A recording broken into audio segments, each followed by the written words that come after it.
Bonjour et bienvenue sur le site du podcast Histoire en série, créé et animé par Nicolas Charles et Johan Chanoir. Au programme, une analyse des séries d'hier, d'aujourd'hui et de demain par des spécialistes des questions mobilisées par nos shows préférés. Histoire en série, c'est le podcast qui met en relation histoire, sciences humaines et séries.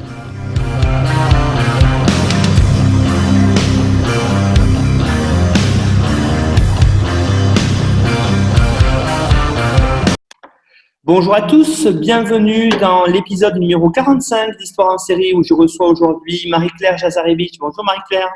Bonjour Nicolas. Alors Marie-Claire, vous êtes doctorante à l'Université de Lyon 2 au sein du laboratoire LARA. Vous faites un sujet de thèse qui s'intitule « Le Saint-Siège et la Croatie sous Pie XII ». Vous êtes chargé de mission au consulat croate de Lyon et vos sujets de prédilection pour travailler, c'est bien sûr les Balkans, la Croatie et la Seconde Guerre mondiale. Alors, justement, tiens, aujourd'hui, on va découvrir des séries dont on n'a pas parlé, en tout cas une série sur votre pays, en tout cas d'origine, la Croatie, sur lequel vous connaissez beaucoup de choses. Donc, quelle est cette série, Marie-Claire, que vous allez nous présenter ? Alors, la série que je vais vous présenter, elle s'intitule The Paper en anglais, mais le titre original, ça s'appelle Novine en croate. Donc, ça signifie journal. Voilà, littéralement parlant, ça signifie journal. Et c'est une série 100% croate qui aborde le monde du journalisme, le monde politique et tout ce qui gravite autour. Alors justement, ce qui est intéressant, c'est que c'est une série croate qu'on peut trouver relativement facilement, en tout cas sur Netflix, en la tapant dans le moteur de recherche de la plateforme. Alors, dites-nous de quoi parle cette série ? Alors cette série parle d'un journal qui s'appelle Novine et qui en fait c'est le dernier journal indépendant de Croatie. Donc il est basé à Rijeka et si vous voulez il est racheté par un magnat de la construction qui le rachète pour ses intérêts personnels et en fait la grosse question c'est est-ce qu'on privilégie le journalisme, donc être honnête, faire des articles vraiment avec beaucoup d'honnêteté, beaucoup de véracité, ou alors est-ce qu'on se conforte en fait à ce que veut le principal actionnaire du journal, donc le magnat de la construction. Alors justement, est-ce que vous pourriez peut-être maintenant rentrer dans les détails, nous dire comment fonctionne cette série, qui est d'ailleurs, je crois, une des premières séries du monde slave balkanique à se retrouver sur Netflix. Qu'est-ce que vous pouvez nous dire autour de tout ça ? Oui, alors c'est vrai que pour les Croates c'est quelque chose d'assez exceptionnel. En fait, moi c'est vrai que je cherchais des séries en croate. J'ai tapé le mot Croatie dans Netflix et il y a cette série qui est apparue. Et en fait, en cherchant un petit peu, je me suis rendu compte que c'était la seule série slave et balkanique du catalogue Netflix et qu'en fait c'était une série qui avait été tournée, produite en Croatie. Et du coup, ce qui est super intéressant, c'est que au milieu de toutes ces séries américaines, on tombe sur une série au cœur des Balkans qui nous fait découvrir un petit peu la Croatie et plus particulièrement la ville de Rijeka. Et c'est super intéressant parce qu'on voit que la production, elle n'a pas énormément de moyens, mais en fait, c'est vraiment une série authentique. Et la première, surtout, série slave et balkanique. Donc, ça le juge un peu de sa qualité par rapport, on sait que Netflix a des critères quand même assez élevés. Donc, pour qu'elle se retrouve dans le catalogue Netflix, c'est quand même exceptionnel, pour une série croate. Alors justement, il y a, je crois, une vraie volonté de Netflix, comme on l'a vu dans l'épisode 42 avec Pierre Demnat sur l'Afrique du Sud, où Netflix commence à s'implanter, à diffuser des séries sud-africaines. Je crois que cette série, The Paper, elle est un petit peu comme l'avait annoncé Pierre pour Shadow Kumalo, pour l'Afrique. Elle a un petit peu pour but, de la part de Netflix, de pénétrer ce monde slave, ce monde des Balkans. Oui, voilà, c'est vrai que je trouve qu'on trouve de plus en plus une diversité chez Netflix, avec aussi, je pense au film turc qui avait eu un grand succès là récemment. Et c'est vrai que étonnamment, en France, il n'y a pas eu beaucoup de retentissement par rapport à la série The Paper, mais c'est plus en Amérique du Sud qu'il y a eu pas mal de critiques, voilà, d'articles sur cette série-là.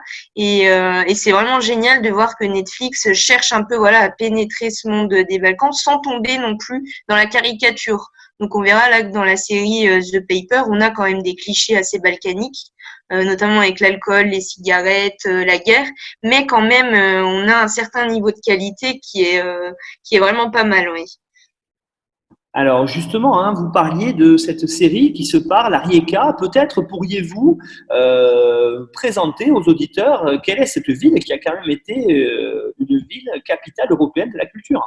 Oui, oui, oui, bah c'est vraiment génial qu'on fasse cette émission à ce moment-là parce que c'est vrai qu'en fait Rijeka, c'est pas la ville où on irait en vacances en Croatie, ça c'est clair et net. Et c'est vrai que quand on parle de Rijeka, pour la plupart des gens, c'est pas forcément la ville la plus connue. On connaît Zagreb, la capitale, Split, la deuxième ville, qui est beaucoup plus touristique, et Rijeka qui arrive en troisième. Et en fait, Rijeka, c'est une ville vraiment portuaire, industrielle. Elle est perchée un petit peu dans les montagnes, mais elle a quand même un accès à la mer. Enfin, c'est vraiment, c'est assez spécial comme ville. Même l'atmosphère est très étrange. J'y suis allée cet été et c'est vrai que de me retrouver là dans la ville où a été tourné The Paper, bah, on ressent très facilement cette atmosphère. Et ce qui est super intéressant, c'est que l'Union européenne a choisi cette ville-là en tant que capitale européenne de la culture, ce qui a permis un peu à Rijeka de se faire connaître.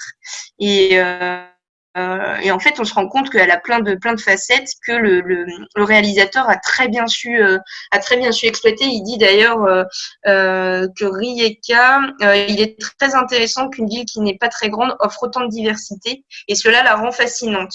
Et oui, parce que pour lui, en fait, il dit que si on devait filmer 10 saisons supplémentaires, on serait toujours pas en mesure de montrer tous les lieux que Rijeka a à offrir. Et en fait, c'est vrai que c'est vraiment intéressant parce qu'en étant allé à Rijeka cet été, on sent que Rijeka cherche à s'ouvrir et c'est concordant en fait avec cette série qui a été tournée parce que du coup, j'ai vu aussi récemment qu'une pub Mercedes avait été tournée à Rijeka. Alors que c'est une ville qu'on n'aurait pas du tout, j'aurais pas du tout parié sur Rijeka, voilà, pour tourner une pub pour une marque comme ça, quoi. Donc justement, hein, quand peut-être rentrer maintenant dans la série elle-même, Mhm. c'est quand même très intéressant, Marie-Claire. Vous allez peut-être, pour nous, j'allais dire, plonger dans l'ambiance, présenter cette scène d'ouverture de la série qui en dit long sur ce qui va se passer par la suite. Oui, oui, oui, c'est vraiment, c'est vrai que quand j'ai regardé, je savais pas du tout à quoi m'attendre. Je pensais que c'était assez sombre, mais la scène d'ouverture me l'a confirmé. En fait, on est vraiment en pleine nuit, sur un axe où il y a vraiment personne. On sent voilà ce silence assez pesant. Et puis là, on voit trois jeunes dans une voiture qui roulent, qui s'amusent. Et là, hop, un accident. Donc un accident assez grave. L'autre chauffeur s'enfuit. Et un SDF, en fait, vient voir ces jeunes-là. Il assiste à cet accident-là et il s'enfuit dans la nuit.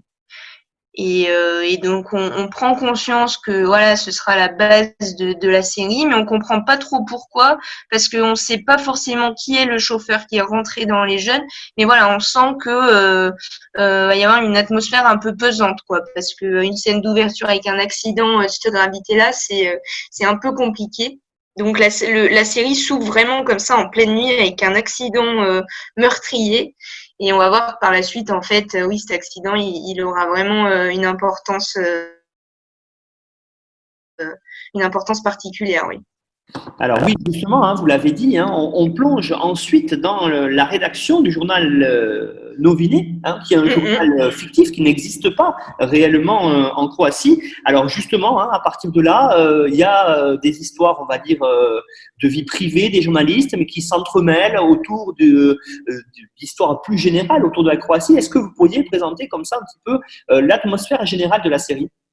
Oui, alors c'est vrai que j'avais réfléchi à cette question-là et pour être honnête, c'est assez complexe parce qu'il y a énormément d'histoires qui s'entremêlent à différents niveaux. Donc on entre dans la vie privée des journalistes, donc voilà, on comprend chacun leurs problèmes respectifs. La plupart des scènes se passent quand même au sein de la rédaction du journal Noviné. Et là, on voit quand même que la série tourne particulièrement autour du monde journalistique. Mais voilà, on va souvent chez les personnages, on comprend plus ou moins leurs liens entre eux. Des fois, on fait des flashbacks dans le passé. Donc, c'est assez compliqué en fait d'expliquer vraiment ce qui se passe dans la série. Mais c'est vraiment souvent la question revient de est-ce que dans cet article-là, on peut parler de ça? Est-ce que dans un autre article, on peut parler de ça? Le journal a été racheté donc par ce mania de la construction. On sent bien que c'est lui qui dirige, mais on sent une certaine réserve des journalistes à l'attaquer sur certaines choses. Donc c'est vraiment complexe comme série. Et c'est vrai que c'est le réalisateur qui disait après tout, The Paper n'est pas une série facile à regarder. Vous pourriez aller aux toilettes et perdre le fil d'une histoire qui est essentielle pour comprendre toute la série. Et quand j'ai lu ça, c'est exactement ce que j'ai ressenti. En plus, moi c'est vrai que j'aime bien faire deux choses en même temps. Et là, avec The Paper, on peut pas. Faut vraiment. En plus, c'est sous-titré. Donc, dès qu'on décroche un petit peu, on loupe pas mal de choses parce que tout est lié. Vraiment, mais la première saison se concentre quand même uniquement sur la vie de la rédaction, sur le monde journalistique et sur le monde des affaires. Donc, parce que vu que le mania de la construction a racheté le journal, on comprend que lui, il passe certains accords avec le maire de la ville de Rijeka et en fait, tout est lié. Il y a la police aussi qui est corrompue, donc c'est un vrai micmac, je dirais. Alors oui, justement, peut-être que vous pourriez maintenant nous présenter la trame de cette première saison parce que je pense que ça sera important pour les auditeurs de bien comprendre cela pour ensuite, par la suite, qu'on puisse vraiment s'intéresser aux différentes thématiques qui présentent la Croatie actuelle.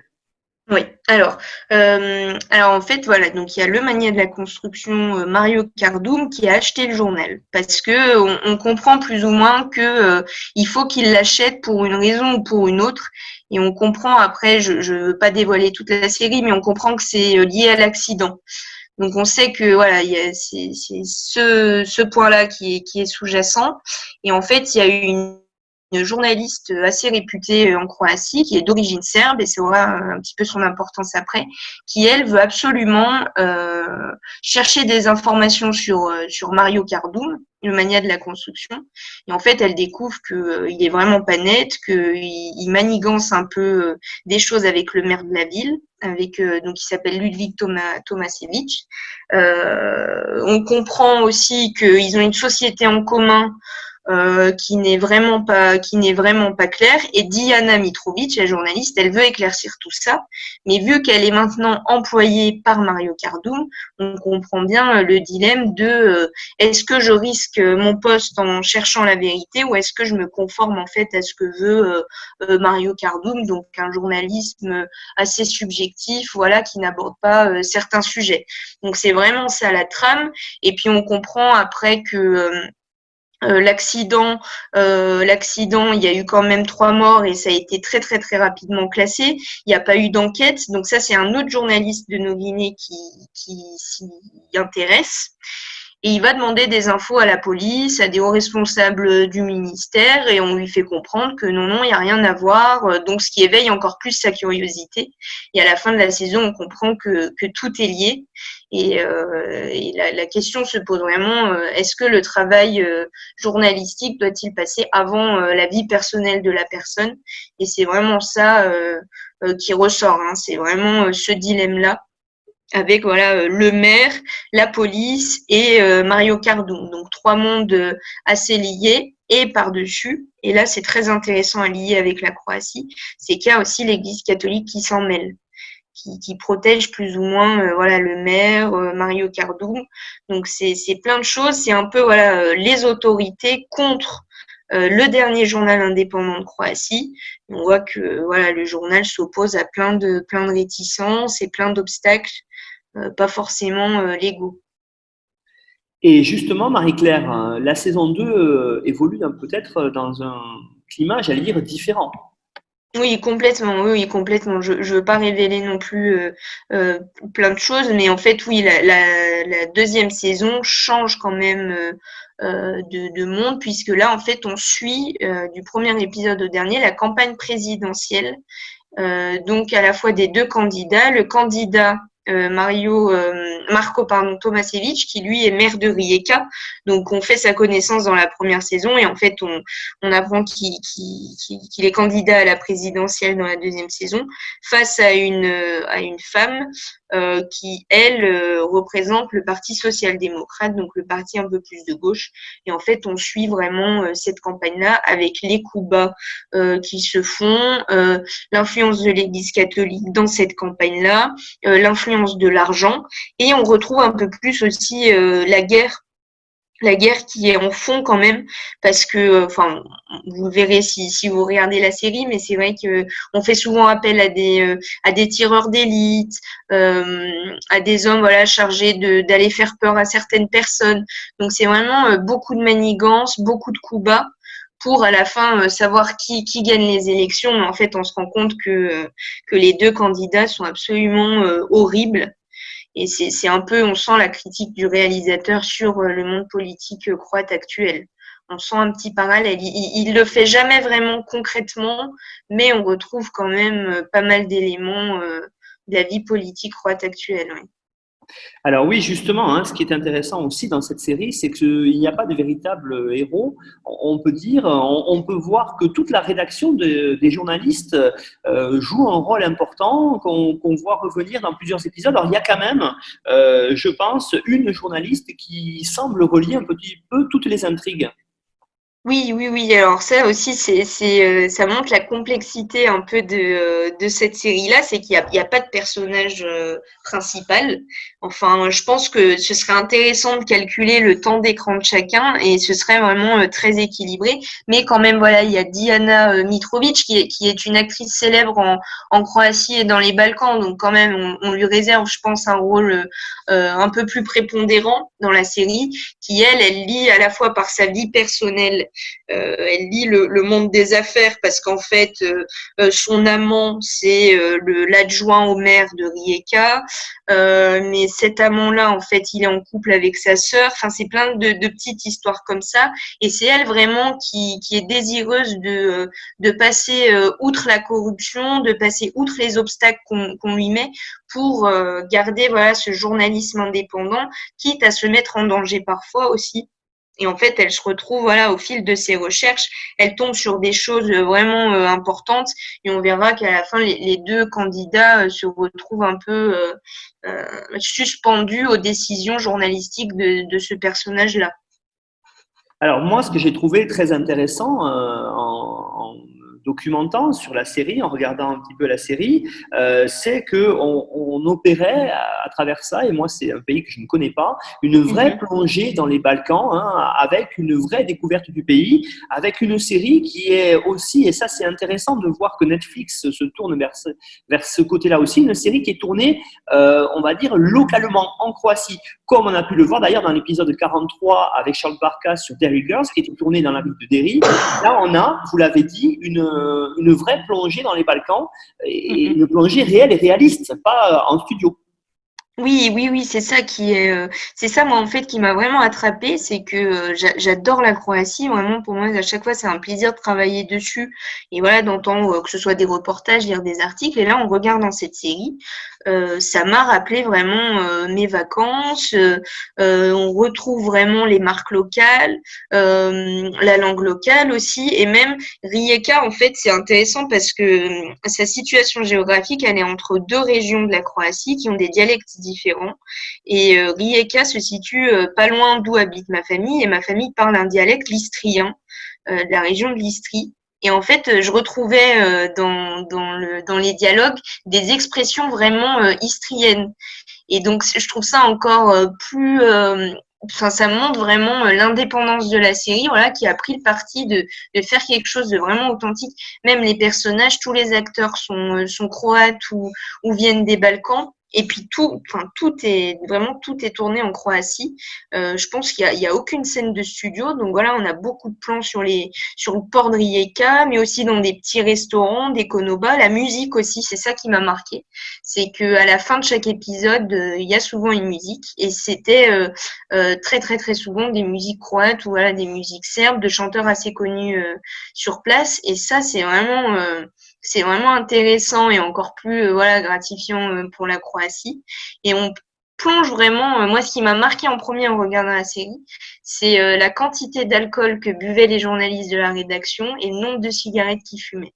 Alors ça, c'est quelque chose, alors qu'on sait que voilà, maintenant, c'est un peu plus, je sais pas s'il y a des restrictions vraiment officielles, mais c'est vrai qu'on évite de montrer voilà, des personnages qui fument beaucoup. Et là, en fait, à chaque fois qu'ils finissent le boulot, voilà, ils se retrouvent au bar du coin, donc ils payent en kuna, la monnaie locale, et ils fument et ils boivent énormément. Ils fument dans le bar. Parce que ça aussi, c'est assez drôle. C'est que même si la législation interdit de fumer dans les bars, en Croatie, c'est très, très, très fréquent de pouvoir fumer dans les bars sans qu'on soit inquiété ou quoi que ce soit. C'est vraiment la culture croate. Pareil, le prix des cigarettes est vraiment pas cher. Donc, on comprend pourquoi ils fument tant. Et puis, il y a tout, voilà, ce monde. Il y a la place de l'Église catholique, moi, qui m'a aussi beaucoup marquée. Et j'attendais, en fait, de voir quelle image le réalisateur donnait de l'Église catholique. Et on se rend compte qu'elle a une mauvaise image. Hein. Moi, c'est vrai que l'Église catholique, enfin, je pense qu'on y viendra après dans l'enregistrement, mais ça, c'est très intéressant à aborder. Alors oui, justement, hein, vous me tendez la perche pour la suite, Claire. Parce que c'est vrai que je trouve que The Paper est vraiment une série qui est loin d'être une carte postale sur la Croatie. On voit de belles choses, on voit de beaux paysages, mais surtout une série très noire. Une série qui présente les côtés parfois très sombres de la Croatie actuelle. Il y a de nombreux, on pourrait dire, sujets noirs abordés. Alors est-ce que vous pourriez peut-être rentrer dans le détail ici et présenter quels sont les grandes thématiques que l'on peut retrouver dans la série? Alors, oui, c'est vrai que vous verrez, il fait souvent gris, il fait très rarement soleil dans la série. Ça aussi, c'est un élément voilà, à prendre en compte parce qu'on peut associer la Croatie au tourisme et à des plages voilà, avec de l'eau bleu turquoise. Et là, jamais. Vraiment, dans toute la série, on n'a pas des plans comme ça. On est tout le temps, je trouve, dans la profondeur. Voilà, il y a jamais trop de légèreté, que ce soit dans la vie personnelle des personnages, dans les intrigues, c'est vraiment assez sombre. Et du coup, en lien avec la Croatie et les Balkans, on retrouve des sujets, voilà, comme vous dites, noirs. Donc, on retrouve le rôle post-communiste en fait joué par les agents du renseignement et les ex-policiers titistes. En fait, il y a vraiment cette opposition entre le yougoslavisme et le nationalisme croate. C'est vraiment ça le clivage actuellement en Croatie. On va avoir les yougo-nostalgiques qui sont nostalgiques un peu de cette période yougoslave avec Tito. Et il y a les Croates nationalistes qui, eux, se sont battus pour libérer leur territoire face aux Serbes, qui se sont battus pour leur indépendance. Et du coup, ils ont du mal à supporter la yougo-nostalgie. Et très récemment, là, je vous parle de ça, j'ai vu ça hier, à Rijeka, dans le cadre de la capitale européenne de la culture, ils ont installé une immense étoile rouge sur un immeuble qui domine Rijeka. Et l'étoile rouge, voilà, c'est le symbole de la Yougoslavie parce qu'elle était sur le drapeau yougoslave. Et ça crée des polémiques énormes parce que certains saluent l'installation de cette étoile et d'autres, au contraire, s'insurgent parce que pour eux, c'est le retour de la Yougoslavie. Enfin, et voilà, et ça, c'est arrivé encore il y a une semaine. Ils ont mis en place cette étoile-là. Qu'est-ce qu'on retrouve aussi comme sujet noir? On a cette montée en puissance des groupes d'extrême droite nationalistes.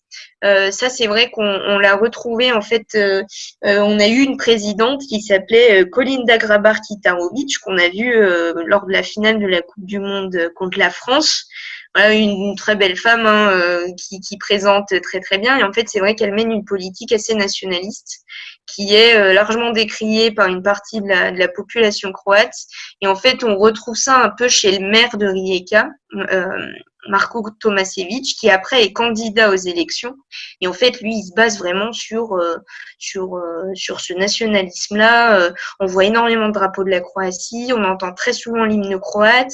Il tient des discours, voilà, avec un vocabulaire, un champ lexical de la patrie, de la guerre, du combat. Lui, concrètement, dans son programme, il veut défendre la Croatie face aux ennemis extérieurs. Et en fait, quand on regarde la situation de la Croatie actuellement, la Croatie n'a pas d'ennemis déclarés, ça c'est clair et net. Donc, il joue un peu sur ce côté-là. Et on retrouve, du coup, on peut faire un parallèle entre Tomašević et la présidente qu'on a eue là, Kolinda Grabar-Kitarović. Donc, il y a ce nationalisme qui est très sous-jacent, qu'on ressent beaucoup avec ce candidat-là. Comme sujet noir aussi, on a la mauvaise conduite financière et sexuelle des personnalités religieuses, donc de l'Église catholique. Ça, c'est clair et net qu'on a un gros souci de ce côté-là. On voit l'évêque qui joue vraiment de son influence et qui joue de son poste, de son titre d'évêque, pour à la fois s'immiscer dans le monde journalistique, dans le monde des affaires, mais surtout dans le monde politique. Et carrément, dans la deuxième saison, il se fait payer pour prêcher pour un candidat. Donc ça, c'est peut-être exagéré, mais en Croatie, ça j'en parlerai sûrement plus tard, il y a une importance énorme de l'Église catholique dans la vie croate de tous les jours, hein, ça c'est clair et net. Donc ça, c'est intéressant. Et puis, on retrouve surtout la corruption des politiques. Donc l'impunité dont bénéficient les politiciens, les oligarques, leurs familles. Voilà, ça, c'est vraiment un sujet qui pose problème. Ça a posé problème aussi pour l'entrée de la Croatie dans l'Union européenne. La justice n'était pas assez indépendante. L'administration était vraiment corrompue et il a fallu qu'ils travaillent sur ces chapitres-là pour pouvoir intégrer l'Union européenne. Et on retrouve ça dans la série, dès le premier épisode de la saison 1 où on se rend compte que le maire attribue des chantiers à Mario Kardum. C'est très très très courant. Dans la deuxième saison, pareil avec la campagne présidentielle, on voit vraiment que on paye pour obtenir des voix, qu'on paye pour avoir certains soutiens. Et ça décrit, ça dépeint un tableau assez noir de la Croatie, mais quand même réaliste. Ça, faut l'avouer, hein, oui. Et donc, Marie-Claire, ce qui est très intéressant aussi, de tout ce que vous venez de dire là, c'est qu'il y a un tableau réaliste avec peut-être ce qui peut nous paraître pour nous en France, pays où justement il y a eu une certaine déprise de la religion depuis le 19e et 20e siècle. Hein, vous l'avez déjà évoqué plusieurs fois, c'est la place véritablement hyper importante de l'Église catholique en Croatie. Et ça, on le voit bien dans la série. Ah oui, complètement, oui. C'est vrai qu'en fait, la Croatie, elle est considérée comme dernier rempart de la chrétienté. Et elle a toujours été très, très liée à Rome, au Vatican. Donc voilà, elle donne vraiment une place prépondérante au pape. Et du coup, ça se retrouve, en fait, moi, j'ai l'habitude de dire que la Croatie, c'est un peu la France il y a 50 ans. Il y a, donc c'est une société qui est très soudée, qui est très très solidaire et qui est surtout très croyante. Donc vraiment, c'est des pratiques, par exemple, pour aller communier, il faut s'être confessé avant. Souvent dans les églises, les hommes et les femmes sont séparés. Ça, je parle dans les campagnes parce que on peut considérer la Croatie, on peut la diviser en deux. Il y a vraiment Zagreb, la capitale, avec une population assez jeune et vraiment ouverte sur l'Union européenne. Et puis il y a des régions beaucoup plus traditionnalistes où là, l'Église a vraiment une place prépondérante. Et en fait, ça, on le voit vraiment, et c'est lié à mon sujet de thèse. Pendant la Seconde Guerre mondiale, la Croatie a été envahie par les nazis, par le Troisième Reich. Et en fait, c'est devenu un État fantoche du Troisième Reich, avec à sa tête un militaire, Ante Pabić, qui lui, il s'en est jamais caché. Son but, c'était de faire de la Croatie une Croatie pure et catholique. Et en fait, on retrouve bien voilà, la place que l'Église a toujours un peu eue en Croatie. Mais là, vraiment, c'était lié au pouvoir, vraiment, avec notamment le cardinal Stepinac, qui est assez connu dans l'histoire des Balkans, qu'on a accusé de collaborer au début. Et en fait, on s'est rendu compte que pas forcément. Mais ça, c'est un sujet très, très sensible. Mais voilà, c'est depuis la Seconde Guerre mondiale, on retrouve voilà ce pouvoir lié entre le pouvoir politique et le pouvoir catholique. Et puis même quand je discute avec mes amis en Croatie, le prêtre a vraiment une place prépondérante dans la vie de tous les jours. Enfin, c'est vraiment le denier de l'Église est extrêmement important en Croatie, la place de l'Église aussi. C'est vraiment impressionnant. Et là, le réalisateur a pris parti de montrer quand même l'importance de l'Église en Croatie parce qu'il y a beaucoup de scènes qui sont tournées à l'évêché mais aussi dans les églises, donc à la sortie de la messe, tout ça c'est vraiment assez prépondérant. Mais il montre surtout le côté noir voilà, de l'abus de pouvoir. Les abus sexuels, pas forcément. On comprend plus ou moins que l'évêque, voilà, il n'est pas très clair sur certains points. Voilà, il y a un scandale qui éclate au cours de la première saison. Il me semble que c'est sur les derniers épisodes. Il y a certains scandales qui éclatent avec l'évêque, mais voilà, il lui donne une place il abuse de son pouvoir, quoi. Et ça, on le retrouve un petit peu en Croatie, même actuellement, oui. Alors justement, Marie-Claire, hein, dans la Croatie actuelle, on est maintenant un peu moins d'une vingtaine d'années après la guerre, les différentes guerres qui ont ensanglanté, qui ont embrasé Oui. véritablement l'ex-Yougoslavie. Et ça, on voit on le voit bien dans la série qu'il y a une vraie trace indélébile hein, encore aujourd'hui dans la population. Oui, complètement. Oui, oui, oui. Déjà au niveau de l'architecture, enfin ça dépend des régions. Rijeka un peu moins parce qu'elle a été un peu moins touchée par la guerre là, en 90. Mais vous vous baladez en Croatie, dans la région de Zadar par exemple, il y a beaucoup de bâtiments qui sont qui sont abîmés par voilà, on voit les impacts de balles. Il y a beaucoup de terrains minés aussi. Donc, c'est vrai que la guerre est présente. Mais honnêtement, quand j'ai regardé la série, je pensais qu'on allait beaucoup plus avoir affaire à la guerre, qu'on allait beaucoup plus en parler. Et c'est très bien fait par le réalisateur. Euh, il dit à un moment, il fait dire à un personnage, ici, tout a toujours un rapport avec la guerre. Et en fait, c'est vrai, quand on a cette phrase en tête, on comprend après que pas mal de choses sont liées à la guerre, mais c'est vraiment sous-jacent. C'est pas, on se le prend pas vraiment en pleine figure. Voilà, c'est vraiment des personnages. Voilà, on comprend qu'ils ont servi dans l'armée croate, qu'il y a une certaine haine pour les Serbes. Il y en a un là, donc le chef de la guerre, le chef pardon de la police. Jolic, lui, c'est vraiment un ancien combattant croato-bosniaque et qui devient chef de la police. Donc, on imagine qu'il ne sera pas forcément impartial. On retrouve aussi voilà, ce lien aussi avec les Serbes parce que le Diana la Mitrovic, la journaliste la journaliste principale, elle est serbe et son père est serbe. Et à un moment, il remonte dans le train pour retourner en Serbie et il demande pardon. Et c'est vrai que ça, ce pardon, dans plusieurs articles, j'ai lu que on se demandait pourquoi il demandait pardon. Et vous voyez que on sent la guerre, mais voilà, ça soulève plus des questions, plus que des affirmations. Et c'est intéressant parce que c'est vrai que la Croatie, souvent, on l'associe à la guerre, à la Yougoslavie, aux Balkans.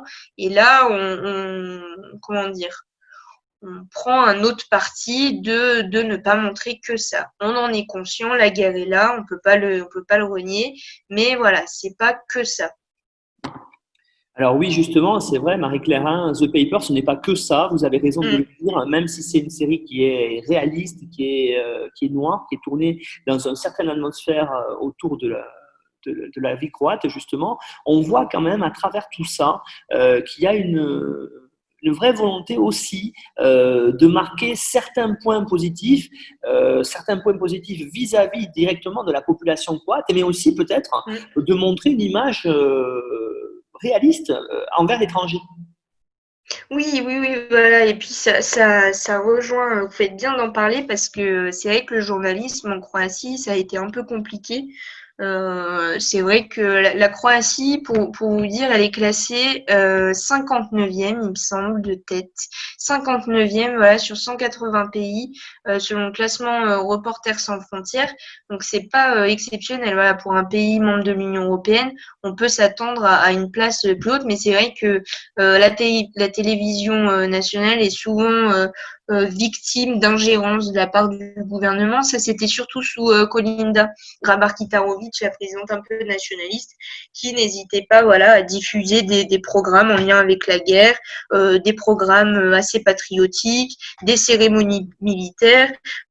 C'est elle qui a organisé le premier défilé militaire. Voilà, donc on retrouve un peu cette ingérence-là sur la télé publique, mais comme vous le dites, il y a des points positifs, c'est que cette série, elle a pu être produite, elle a pu être tournée et surtout, elle a pu être diffusée sur la télé nationale. Donc, on peut espérer, voilà, que ça ait éveillé un peu la curiosité et puis que ça a ouvert l'esprit de certains Croates qui peuvent, voilà, être partisans et puis être être d'accord, voilà, avec cette ingérence, avec ce journalisme plus ou moins subjectif. C'est vrai que là récemment il y a un journaliste d'un site qui s'appelle index.hr, qui est un site de journalistes croates assez indépendant. Il a tweeté ACAB sur son Twitter et il a été arrêté pour insulte à la police. Donc ça, c'est vrai que on peut le condamner. Mais voilà, on sent cette volonté de certains réalisateurs croates, de certains producteurs, de montrer de montrer la réalité croate aux Croates sans être censurés. Ça, c'est très important. Et puis, on est vraiment content quand même qu'un journalisme indépendant demeure malgré tout. Parce que c'est vrai que la Croatie, ça reste un pays quand même assez fragile, qui est assez dépendant, voilà, des pouvoirs politiques. Et c'est vrai que si on arrive à avoir un monde de la culture comme ça qui s'émancipe, qui devient plus indépendant, c'est tout ce qu'on peut souhaiter à la Croatie. Bien, Marie-Claire, on vous remercie pour cette présentation de la série croate The Paper, donc Novini en croate. On espère que ça leur a donné envie aussi, hein, c'est le but du podcast, aux auditeurs de regarder ces séries qui montrent autre chose et qui nous font découvrir, c'est vrai, un pays qui n'est pas si loin que ça, hein, de Paris, Oui. en heure de vol, qui aussi vont montrer un pays de l'Union européenne de façon différente. Vous avez raison de le rappeler, que c'est pas parce qu'on est au sein de l'Union européenne que on est forcément un pays qui respecte les droits de l'homme, en tout cas autant qu'on l'espérerait. Et c'est vrai que là, moi, personnellement, j'ai découvert pas mal de choses. Et c'est vrai que du coup, je vais aller voir la totalité des 2 saisons parce que ça montre des choses différentes. Donc, on rappelle aussi, Marie-Claire, pour tous les auditeurs, que vous avez fourni une bibliographie, cytographie qui vous permettra d'aller approfondir cette émission, d'aller regarder la série autrement. Et ça, c'est très intéressant. Et puis, comme d'habitude, donc, vous aurez tout ça, on le retrouve sur notre site internet histoireensérie.com et aussi, vous avez, comme à chaque fois, le résumé de toutes les émissions sur notre partenaire nonfiction.fr. Merci beaucoup, Marie-Claire, et puis à bientôt, j'espère, peut-être, pourquoi pas, pour une nouvelle série croate. Merci. Avec plaisir, merci à vous. Au revoir.